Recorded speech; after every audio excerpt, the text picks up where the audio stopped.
Hello, in this video I'm gonna show you how to edit the lock screen wallpaper on Redmi 14R.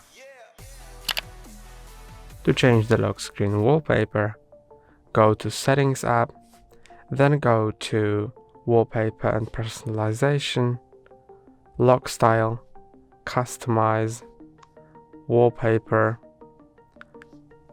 Local Photos, or choose one from these provided by Redmi.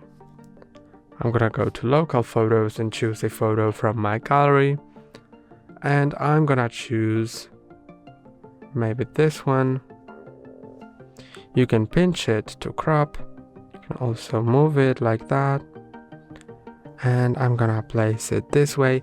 You can also edit the clock and the widgets on the lock screen, so I'm gonna change the style here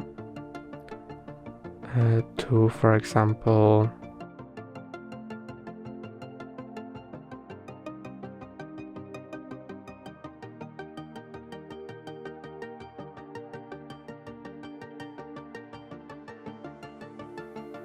this, and then click on Done and click on Apply.